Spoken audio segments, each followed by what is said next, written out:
Hello and welcome to Irresistible. You ignite your passion and purpose. I'm your host, Karen Seltz.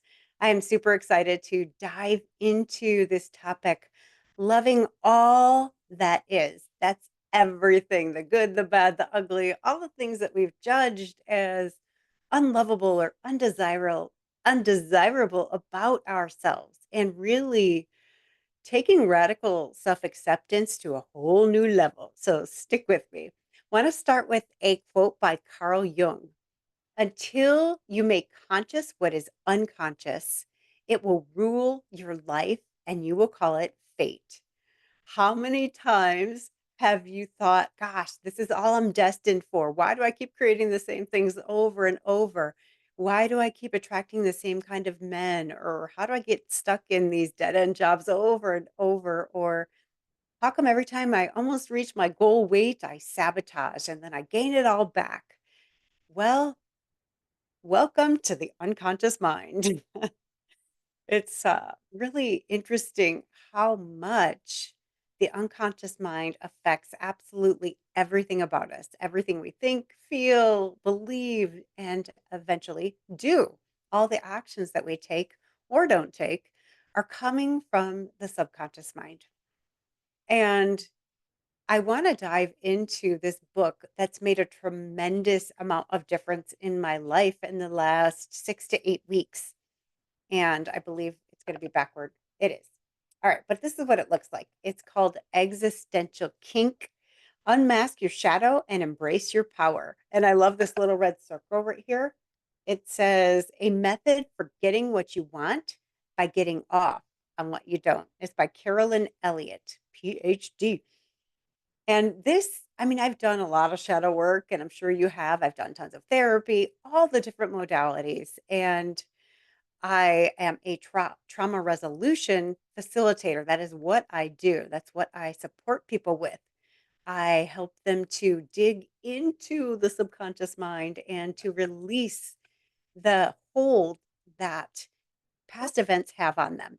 Meaning, if you think about any past event and you feel an undesirable emotion like anger, fear, sadness, depression, regret, frustration, anything like that, or if you have any type of physiological experience in your body that you don't really like, then that means that event has not been fully processed and it is not in long term storage. It's kind of like hanging out in the hallway of your mind and you keep tripping over it every time you go from the bedroom to the kitchen. So, what I do is I kind of come in and I talk to the subconscious mind in fun, exciting, really stupid ways. And let me explain that because the subconscious mind is about as smart as a 4-year-old. So I might say really stupid things to you, and you'd be like, your conscious mind would be like, "Gosh, is she really slow or what?" But your unconscious is getting the message. It's getting the message that these events are over with, and there's nothing for it to do. And then it frees up all of your available energy for this present moment, for maintenance and repair of your body. Maybe you want to grow a baby. Maybe you want to access your humor, your creativity, your bliss, your logic, whatever it is. You now have access to it because all of your resources aren't going to escaping a predator or fighting an attacker. So that's kind of what I do. But I digress. So back to this book. As I was saying, I've done like all these different modalities, and I'm sure you have too. And that's the thing, is like we all are so smart, right? Um, I think about the crowd that does law of attraction, and that's really beautiful work. And I think it's missing a piece. And this book for me is that missing piece. It's the stuff that we don't want to acknowledge, our shadow. And instead of just like trying to give it lip service, like, yes, I accept myself 100%, I accept myself completely, I am worthy, I am this, I am that, which the subconscious mind doesn't understand.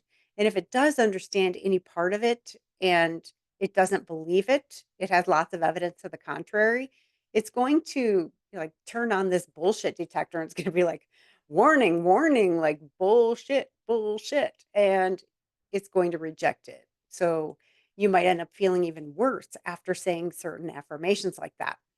This book is is so radically different. Carolyn Elliott takes you through this process of EK. She calls it the EK process or existential kink. And you're really getting in touch with the thing that you say you don't like. For me, I was having this love hate relationship with my bank account and watching it go so low and saying, "Oh my gosh, why am I doing this?" And I would like shame myself and beat myself up and feel really guilty and like a failure on every level. And through this process, I realized that when I identified not just the emotions, but the physiological sensations in my body, it was kind of thrilling watching my bank account go down and then back up and down and up. It reminded me very much what else goes down and up and down and up, something that I love very much and I don't get to do very often, a roller coaster. Yeah. So when I got that, I'm like, "Oh my gosh, this is thrilling. It's exciting to me." And then I realized, like, in my body, I felt those highs like on a roller coaster, like the thrill of terror. Like when you're going straight down at 100 miles an hour, it's terrifying and exhilarating at the same time. And I love that. Now that's me. I know everybody doesn't love roller coasters, but we all have our own individual ways of what gets us off or what turns us on. And instead of judging those feelings from that point on, like once you're aware of it, you can see it and you're like, oh, this feels kind of good in my body. You're like, okay, I feel a little electricity going. I feel more energized. I feel more focused. I feel more alive. That's a big one for me, feeling alive. But then if you take it even further, I got to the point where I would notice like, oh, I feel really ashamed. Like if anybody knew this about my bank account, I would be really ashamed. And then I started feeling that shame in my body and noticing the sensations of it. And they were very similar to, to me, to being like sexually turned on. I'm like, this is so messed up. It's so messed up.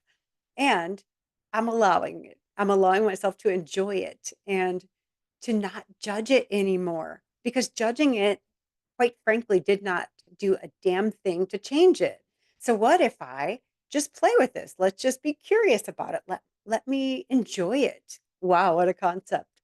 So I started doing this and playing with it and I realized that I have this tremendous capacity to love other people and to accept them exactly as they are and not judge them. Like say, "Oh yeah, that's amazing and you can't do it wrong." And I would really mean it.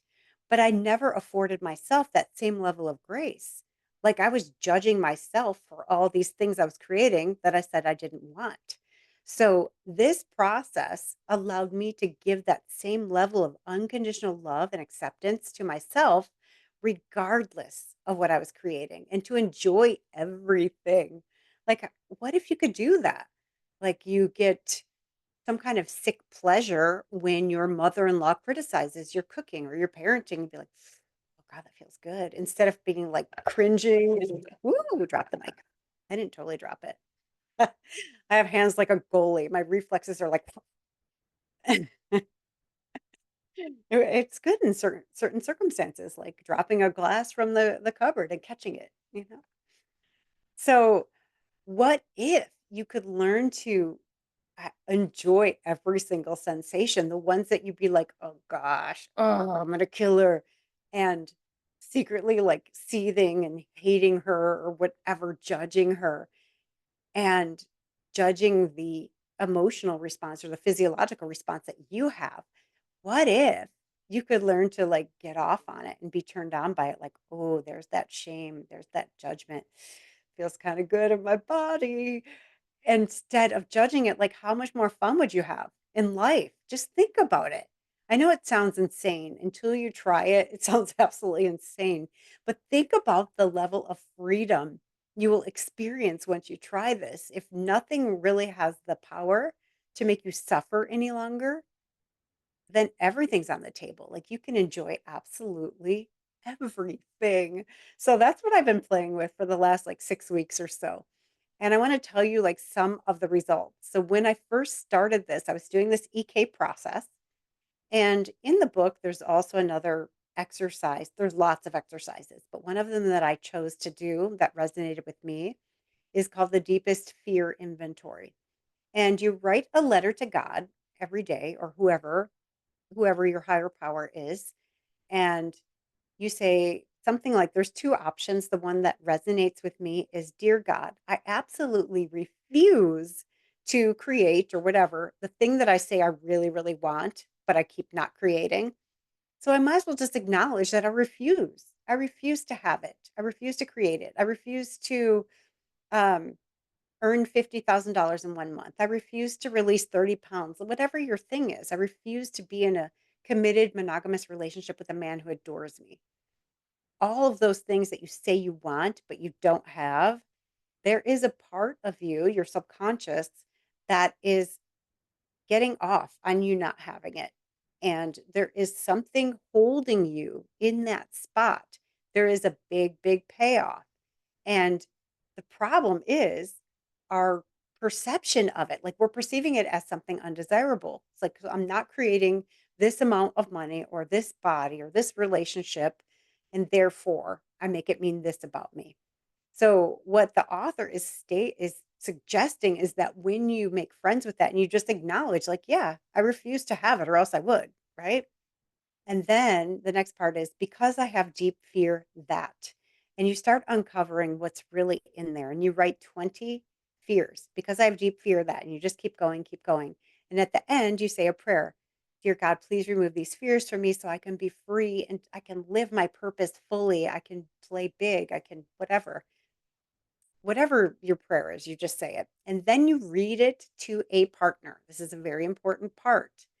And when you start doing this, when you hear it out loud more than 7 times or something, they start to become really ridiculous. After I wrote, because I'm not worthy of it, and I'm like, really? Is that really true? I'm the only person on the earth that's not worthy of it? Okay, sure. And then they start to become comical. So my partner and I that were doing this, we started laughing when we're reading them. And we're like, okay, so when you start laughing, those fears have lost their power over you.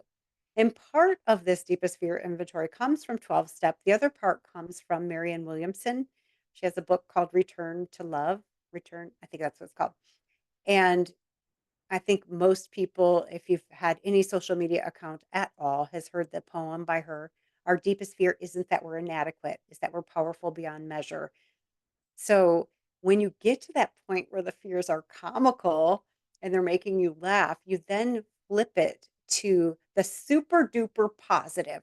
So if I say, because I have deep fear, I'm unworthy of creating this amount of money, my flip of that would be, because I have deep fear that I am infinitely worthy of creating $1 million a month or whatever. Like whatever your fear is, you flip it into something like ridiculously positive. And then it starts to be really, really fun because it is that we are afraid of our own power of stepping in. And for me, part of it was, if I step into this version of myself, I will no longer have an excuse of being in lack or whatever it is. There'll be no excuses. I just get to show up, like put my money where my mouth is because I've already done it and I'm creating it. So there's a lot of things that get uncovered in this process. Reading it to somebody, we did it voice notes, was super duper powerful. The first partner I did this with, we had similar goals and we had the exact same fears. And we're like, oh, so I'm not a unique little snowflake. We all have the same fears. And then you can see how universal they are, but also how ridiculous they are. When you hear somebody else saying your fears, you'd be like, it's so ridiculous. That's not true about you. It's only true about me. So it's very, very supportive to do it with a partner. So I highly recommend you buy this book, but don't just read it. And Audible's great. It's the author reading it, but you're going to need the hard copy because there's exercises. And if you're anything like me, I'm listening to Audible in the car. I'm not going to stop the car and pause and write down each exercise. So I have both. It works for me. Get the hard copy at least and do the exercises because they will shift everything. So what I was saying was when I started doing this within the first month, like 31 days, my income went up 750%. Now, I'm not kidding, 750%. That's huge for somebody who was living like, oh my gosh, is my bank account going to go to zero? And then, creating a massive amount of cash in a very short amount of time was a life changer for me. And then I've been able to take it and use it on different issues now. And I'm having so much fun. I just had this amazing conversation with a friend of mine regarding like relationships, and she was the perfect mirror for me because what she was saying, like her subconscious was fooling her. And I was laughing so hard. Yes, at her and yes, with her, but she was laughing with me. I'm like, did you just hear that? Like, it was like these ridiculous things that she would never buy from anybody else, but her subconscious mind was fooling her, and she's a very, very smart woman. So we all do it. We're not unique. Like we're all the same and we're all lovable and perfect the way we are. And it's just when we identify things as undesirable or not okay, or, it's wrong for me to feel shame and to get sexually turned on by that. Who says? When you do, it takes the power out of it. Like, what's the thrill of it anymore, of shame? Then you can create massive abundance or massive visibility, massive impact. And, maybe you'll be embarrassed by something there, but at least you're playing. At least you're leaving it all on the field and you're not making excuses that really make no sense when you say them out loud. And if you had a friend like me that would like really laugh in your face and just like call you forward in such a fun way. Like find one. You have to have somebody in your life like that who's like going to say, "Oh my god, that's hilarious that you're believing that." Really? Is that working for you? So, you have this fear of commitment, like you want vulnerability and intimacy in your relationship and honesty, and yet how are you showing up? What are you doing over here? And it's just comical when we see it, but it's not when we don't see it, right? We can't see what we can't see. We all have blind spots. So I believe we all need friends that are bold, that will call us on our bullshit. And we all, at one time or another, need some coaches, somebody to hold us to a standard that we won't hold ourselves to without a little accountability and without some skin in the game, meaning we paid somebody something. So if you don't have a coach, find one. Whatever you're working on right now, find a mentor and pay them. Pay them an uncomfortable amount. Uncomfortable, because then you are likely to shift. You're likely to do the work. That's what I tell people that I'm coaching, that are coaches. I'm like, you get to charge people an uncomfortable, stretchy amount for them because then they'll show up and do the work and they'll value what they're doing with you. How many times have you been offered something for free and then you don't show up? I've done that a million times. I can't even tell you. Like very, very high value things. If people don't put a price tag on them, I'm like, eh, I'll look at it later, and later never comes. So I highly recommend getting this book, Existential Kink, and have some fun with it. Comment in the comments, let me know how it goes, and find a partner, enroll someone to do this with you because it is so much fun and it will transform both of your lives. Thank you so much for watching Irresistible You, Ignite Your Passion and Purpose. I'm Karen Seltz. I'll see you right here next week. Bye.